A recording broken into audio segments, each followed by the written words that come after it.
నాకు కూడా, కానీ మమ్మీని అడగాలంటే భయం. మమ్మీతో ఎలా ఇప్పించుకోవాలో నాకు బాగా తెలుసు. ఇప్పుడు చూడు. ఉంది ఐడియా. ఏంటబ్బా? అయ్యో వద్దులే తల్లి. సెంటు కూర్చో.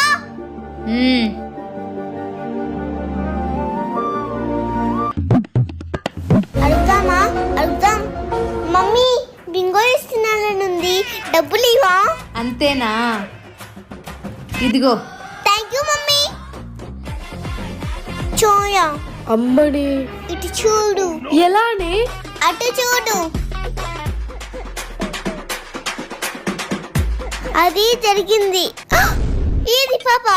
ఎగిరిపోయింది పాప, కనిపించలేదే. ఏమైంది దీనికి?